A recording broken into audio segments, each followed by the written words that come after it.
jimbo la Mafinga lilipoanza, parokia ya ile ambayo sasa ndio kanisa la jimbo, lile kanisa la jimbo halikuwa limejengwa kwa ajili ya kuwa kanisa la kiaskofu, lakini kwa sasa ndiyo kanisa la kiaskofu. Kwa sasa ndiyo kanisa la kiaskofu. Sasa walau kuna vitu fulani vingine inawezekana kwamba askofu akachagua tena kanisa lingine ambalo kimsingi linaitwa Pro Cathedral.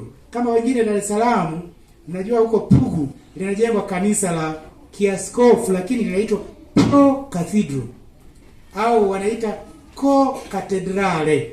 Yaani Kiswahili yake kingekuwa kanisa dada.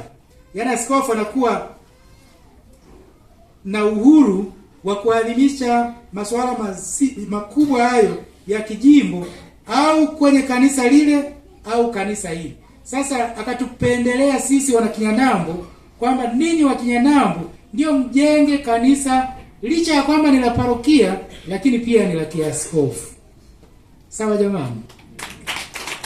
Ambalo kanisa hilo la kiaskofu, na amesema pia kwa sababu unajua wazee maaskofu wakifa huwa wazikwi tu huko nje huko, sio bwana? Nazikwa ndani au sio bwana? Wasinyeshwe na mvua au sio bwana? Basi ile ilikuwa ni utani wa asipumzike kwa amani mzee Mwalunyunga alisema, "Sasa mimi nimekuwa askofu, kwa hiyo sitanyeshewa na mvua." Yaani katika kusema utani kwamba maaskofu wanazikwa, ni desturi ya kanisa Katoliki, wanazikwa kwenye makanisa na makanisa yale ya kiaskofu. Na hivi baba askofu alituagiza katika kanisa hili pia yawemo makaburi. Ndio maana nimeeleza lile la kwanza pale lilivyokaa, huwezi kuanza kubuni kwamba hapa tuweze kuweka makaburi, sio jamani? Kumbe hili kwa sababu tunalianza ndio mmojawapo ya yale tunayoyabuni ndio hayo. Na shughuli imekwisha anza. Wengine ambao mlikuwa mjapita hapo, mnaweza kupita tayari kwa ajili ya kuanza kumimina nguzo.